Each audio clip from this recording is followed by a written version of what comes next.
Apa yang akan berlaku kata mereka? Allah akan hantar syaitan untuk menemani mereka. Dan kerja syaitan ini menghalang supaya si fulan tadi jangan mengikuti jalan yang lurus. Dan dia menyangka dia adalah orang-orang yang mendapat petunjuk. Az-Zukhruf 36-37, golongan yang pertama, golongan yang tidak mempedulikan tentang Al-Quran. Allah, buatlah tazkirah Ramadan ke, kuliah maghrib ke, ceramah perdana ke, tak boleh. Esok hampa akan ditemani oleh syaitan. Nampak? Syaitan membangkitkan satu perasaan dalam jiwa seolah-olah aku ni orang yang telah mendapat petunjuk. Maklumlah dah pergi dah haji. Haji pun 30 kali. Umrah 1000 kali. Ini golongan yang tak peduli tentang Al-Quran. Yang kedua, golongan yang membenci terhadap Al-Quran. Ni pun ada juga benci. Ustaz sebut hudud je, dia mula bangun dah. Politik Ustaz. Mampu hayun nama dia. Hudud ada dalam Quran. Tadi Tok Imam baca selepas surah Al-Mu'minun, dia sambung surah An-Nur. Ada tadi ayat 2, ayat 4, ada ayat tentang berzina, ayat tentang mendakwa orang berzina atau liwat. Itu ayat hudud lah tu. Dia Melayu dengar saja dia tak faham. Bukanlah Melayu saya, Melayu sekitar ni selayang sama ya. Banyak apa bagus nak dengan orang sekitar ni.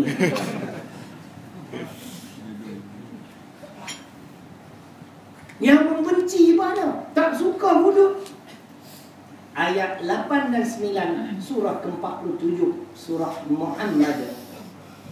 Walladzina kafaru fata'sal lahum wa adalla a'malahum dzalika bi'annahum karihu ma anzalallah fa ahbata a'malahum. Jangan benci dia.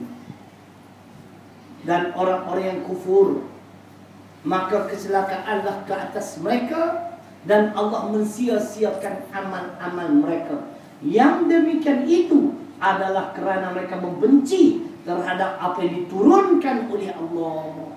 Maka Allah menggugurkan segala pahala amalan, tidak berpahala. Apa yang mereka benci? Ni kitab pimpinan Ar-Rahman, keluaran Jabatan Perdana Menteri. Kita sama-sama dengar apa yang dimaksudkan yang dibenci oleh golongan ini. Dalam kurungan yang mereka benci ialah ajaran tauhid dan hukum-hukum syarak yang diterangkan di dalam Al-Quran. Hukum-hukum syarak termasuk hudud lah. Tak suka ke hudud, maka gugurlah segala pahala amalan, tidak berpahala. Itu golongan kedua yang membenci. Yang tadi yang tak peduli. Yang kedua yang benci. Yang ketiga kembali selepas ini. Jangan tulis lah, kembali. Biasalah tuan-tuan tahu. Fasa keempat akan dibangunkan insya-Allah selepas bulan Ramadan. Kini kami dah ada 3 bangunan. Asal tanah lot tu 4 lot. Beli satu naik satu, beli satu naik satu, beli satu naik satu. Akhirnya lot yang keempat ni lah saya selama 3 tahun duk cari tuan-tuan, pemilik tanah tersebut. Sampai dia pun heran tu, macam mana ustaz saya boleh track dah. Saya kata saya makbon, bukan jenis. Akhirnya bila dapat maklumat di mana dia duduk, kita telefon. Saya terus pergi jumpa. Kebetulan saya nak pergi ke Ipoh, pergi jumpa, tentukan harga, kami dah beli. Kita nak bangunkan bangunan 2 tingkat, kos anggaran kos 500,000. Bulan lepas saja saya berjaya kumpul 120,000. Masih kekurangan 380,000. Ada 2 cara tuan-tuan dan puan-puan boleh membantu kami. Yang pertamanya wakaf. Wakaf tidak ada had, RM1 pun boleh, RM2 pun boleh. Ada bawa RM3. Ada 1 sen tak bawa. Awak kedekut. Kalau kita tentukan, kita hadkan 1 kaki persegi RM1, bukan semua orang mampu. Ini style kami lah. Saya setelah berbincang dengan mudir, belajar kat Syria 7 tahun, timbalan mudir, belajar 11 tahun kat Yaman, 8 tahun pondok, Masya Allah. Jadi saya cadanglah supaya wakaf kita ni sama juga macam wakaf orang lain. Cuma wakaf orang lain 1 kaki persegi RM1. Maknanya dia target nak dapat RM1 juta. Jadi dia pecah kaki persegi, tapi kos dia tinggi. Kita target RM1 juta juga, tapi kita buka 10 sen boleh, RM1 boleh. Bila genap RM1 juta, kita tak akan kutip lagi. Sama lah macam kaedah lah. Tetapi kita membuka ruang, semua orang boleh wakaf, walaupun dengan nilai yang kecil. Kerana Quran sebut apa? فَمَنْ يَعْمَلْ مِثْقَالَ ذَرَّةٍ خَيْرًا يَرَهُ. Walaupun sebesar debu. Sebesar debu mana nilai yang sikit, RM1. Ada RM1 mana ni? Tak ada juga. Apa ni 2 kali? Ada aku nak bina bangunan je. Mana ada RM3? Ni pun tak bawa ya. Angkat semua ni, IC tak bawa. Aduh kan. Itu cara yang pertama. Tuan-tuan dan puan boleh membantu kami. Pamphlet ada kat luar sana, tuan-tuan tengoklah. Yang kedua, kalau ada zakat kami terima. Kalau untuk mendapat pelepasan cukai pendapatan, kami ada zakat. Kami dah proses banyak, alhamdulillah. Yang semua kami proses mengaku mendapat pelepasan cukai pendapatan untuk individu sahaja. Contoh, kalau jumlah cukai yang perlu dibayar RM1,000, kan? Tuan-tuan bayar zakat RM1,000 melalui kami, tuan-tuan tidak perlu lagi membayar cukai pendapatan. Kami sekolah di Kedah, kami menjadi amil zakat Perlis. Sebab apa tuan-tuan? Perlis saja mengamalkan sistem Aziz Sattar S. Samsudin. Satu untuk kau, satu untuk aku. Jadi bila tuan-tuan bayar zakat RM1,000, RM500 untuk kami, RM500 untuk mereka. Jadi maknanya kami pun dapat sebahagian. Tuan-tuan tak perlu lagi membayar cukai pendapatan. Boleh? Nah, kalau nak tolong tu 2 cara. Tabung ada kat belakang, sahabat saya pun ada, pamphlet pun ada. Tengok-tengoklah apa yang tuan-tuan boleh bantu. Itulah sedikit. Kita sambung. Yang ketiga, golongan yang ketiga, yang mengaku Muhammad benar, Quran pun benar, tapi tak nak ikut. Ada tak muslimat ini? Ada tak? Bukan suruh senyum, suruh jawab. Cuba senyum-senyum balik awal Ustaz. Kan? Ada kan? Mengaku kalau tanya ni, hang percaya ada ni kat Nabi? Percaya. Allahumma salli ala Muhammad. Oh, betul lah. Hang percaya ada? Percaya. Hari-hari baca 1 juzuk. Tapi tak mau beramal. Firman Allah ayat 89 Al-Baqarah. Pertengahan ayat 89 Al-Baqarah. Kita akan dengar terjemahan di sini. Saya baca ayat Quran saya. Falamma ja'ahum ma'arafu kafaru bi fala'natullahi 'alal kafirin. Ayat 89 Al-Baqarah. Ingat.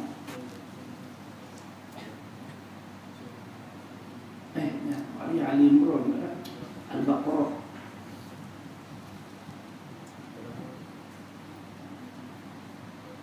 Ingat tuan-tuan? Setelah datang kepada mereka apa yang mereka sedia mengetahui kebenarannya. Mereka tahu Nabi Muhammad benar dan Al-Quran juga benar. Mereka mengingkarinya dan mengaku Muhammad benar, Quran benar, ikut. Engkar juga. Lalu maka dengan yang demikian laknat Allah menimpa orang-orang yang kafir engkar itu. Allah bakal menimpakan laknat, tuan-tuan. Laknat makna malapetaka, kehidupan yang tidak selamat.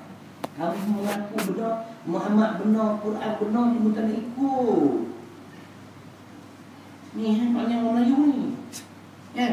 Melayu Malaysia lah, kan? Itu yang ketiga. Mengaku Quran benar, Muhammad benar, tak ikut. Yang keempat, sebab itu saya sebut bermacam-macam ragam manusia ini yang berhadapan dengan Quran. Orangnya berbeza-beza. Yang keempat, ragu. Boleh tak? Kalau kita laksana hudud ni betul kan? Boleh jamin ketenteraman, boleh menyelesaikan jenayah. Undang-undang yang ada lah pun jenayah lagi teruk. Tak percaya tanya orang dulu depan. Hari-hari ada orang kena bunuh. Cuba kita kembali kepada undang-undang Allah. Ragu.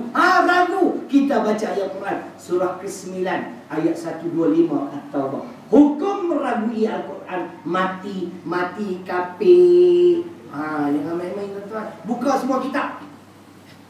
Kalau di Kedah mati kafir. Kalau di Botek Perak mati kafir. Aku jalan rata aku tahu dah cakap. Dia tanya pula, ustaz datang berapa? Bertiga. Mana lagi duit? Di duit. Tak minum, dah tak pelawai. Odeh, kopi sate. Allah, dia cakap ni. Ketawa tuan-tuan dari segi hukum. Tuan-tuan buka semua kitab tafsir sama ke? Wa ammal ladzina fi qulubihim maradun fazadathum rijsan ila rijsihim wa matu wa hum kafirun. Jangan main-main. Dan ada pun orang-orang yang hatinya berpenyakit. Penyakit hati di antaranya ialah ragu-ragu terhadap Al-Quran. Lalu Allah tambahkan kekotoran kepada kekotoran yang telah sedia ada. Dan mereka mati dalam keadaan kafir. Ini ayatnya. Meragui Al-Quran, mati kafir, nauzubillah. Manusia memang ada, ini ada. Dia ragu, saya yakin. Laksana undang-undang Islam, insya-Allah boleh relax. Kita bagi pencik dawat. Tak ada kerja. Jenayah tak ada. Jenayah pun tak ada nak bagi makan gaji buta kan? Contoh. Contoh tak kata kat siapa-siapa. Yang ragu mati, nauzubillah. Akhir sekali, golongan kelima, ini lagi satu puak yang tak percaya langsung. Ada tak? Jenis tak percaya langsung kat Quran. Jadi kita akhiri dengan golongan yang tidak mempercayai Al-Quran. Surah ke-7 ayat 36 Al-Amr. Walladzina kadzabu bi ayatina wastakbaru anha ulaika ashabun nar hum fiha khalidun. Yang bermaksud dan orang-orang yang mendustakan ayat-ayat kami. Maksud mendustakan ayat-ayat Allah ialah dia tidak percaya dengan keterangan yang terkandung di dalam Al-Quran. Itu satu kesalahannya. Yang kedua, wastakbaru anha. Yang kedua, takabur di sini dia memperkecilkan Al-Quran. Undang-undang yang ada dalam Quran ini laku tidak sesuai. Karena dua kesalahan ini, ulaika ashabun nar, mereka ini penghuni neraka, hum fiha khalidun, mereka kekal di dalamnya selama-lamanya. Inilah golongan yang kelima, kan, yang berhadapan dengan Al-Quran. Inilah manusia-manusia yang sebagaimana saya sebut tadi, ada yang ragu, ada yang percaya tak nak ikut dan sebagainya. Mudah-mudahan untuk mengakhiri, siapakah golongan yang berjaya? Alladzina atainahumul kitab yaslunahu haqqa tilawati ulaika yu'minuna bihi. Al-Baqarah 121. Orang yang ada Quran di tangannya, dia membaca dengan sebenar-benar bacaan. Mereka lah orang-orang beriman. Maksud membaca dengan sebenar-benar bacaan ialah mereka mengamal segala isi kandungan Al-Quran. Bukan sekadar mereka pandai baca saja. Mereka memahami makna ayat-ayat yang dibaca. Mereka mengamal segala isi kandungan Al-Quran. Mereka lah orang-orang yang benar-benar beriman. Mudah-mudahan kesemua kita tergolong dalam golongan ayat 121. Ribuan kemaafan, terkasar bahasa dan sebagainya. Aku qauli hadza wa astaghfirullahaladzim li wa lakum. Assalamualaikum warahmatullahi wabarakatuh. Takbir. Allahu Akbar.